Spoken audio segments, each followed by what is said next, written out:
C'est vrai, quand on parle de la Côte d'Ivoire, rien de plus normal de parler tout simplement de ce ballet diplomatique répété de part et d'autre en Côte d'Ivoire, ce pays devenu très attractif depuis plus d'une décennie. Le président de la République, son Excellence Alassane Ouattara, a reçu le ministre des Affaires étrangères, M. Ranouy, dans sa résidence présidentielle à la Riviera Golf à Cocody. Reportage Ousmane Coulibaly, Charlotte Abdoulaye.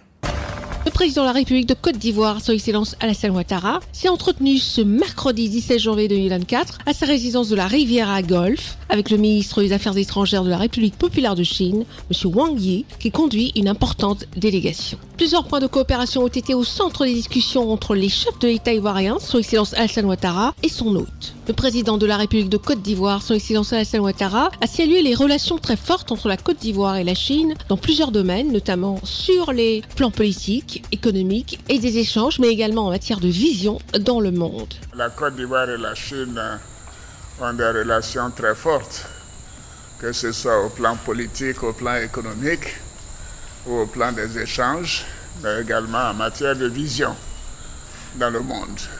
Et nous avons eu un bon entretien qui a duré plus d'1 heure de temps.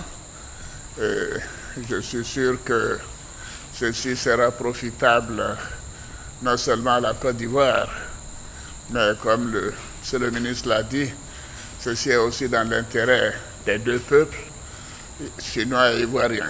Donc je suis très heureux d'avoir eu cet entretien avec M. le ministre et je lui ai demandé de transmettre mes salutations au président Xi Jinping, avec qui j'ai eu un entretien téléphonique longtemps l'année dernière.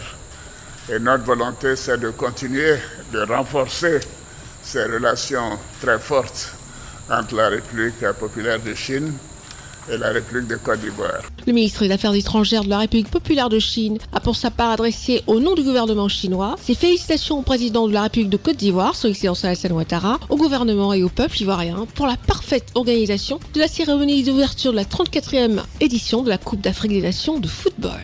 Tout d'abord, au nom de la partie chinoise, je tiens à adresser toutes nos félicitations pour l'accueil réussi par la Côte d'Ivoire de la CAN 2024.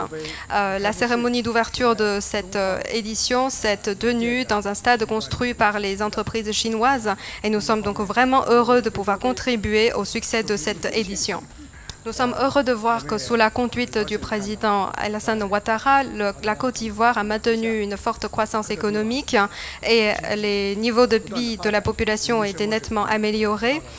Nous sommes vraiment heureux de voir que la Côte d'Ivoire a déjà réussi à trouver une voie adaptée à ces conditions nationales. La Chine et la Côte d'Ivoire sont des partenaires stratégiques, sincères et amicaux.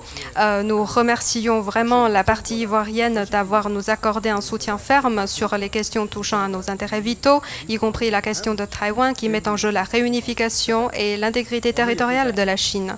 De notre côté, nous allons continuer de soutenir fermement la Côte d'Ivoire sur les questions touchant à ses intérêts vitaux et à ses préoccupations majeures. La coopération gagnant-gagnant entre nos deux pays ont déjà remporté des succès importants au grand bénéfice du peuple ivoirien. Nous souhaitons continuer d'engager des discussions avec la partie ivoirienne pour trouver des voies et moyens efficaces pour approfondir notre coopération mutuellement bénéfique et contribuer au développement de la Côte d'Ivoire et au redressement de la nation ivoirienne. Il est à noter que le ministre directeur du cabinet du président de la République de Côte d'Ivoire, M. Fidel Sarasoro, la ministre de l'économie, du plan et du développement, Mme Nialé Kaba, le ministre des Finances et du Budget, M. Adama Coulibaly, et le ministre des Affaires étrangères, de l'intégration africaine et des Ivoiriens de l'extérieur, M. Léon Kakou Wadja Adom, ont pris part à cet entretien.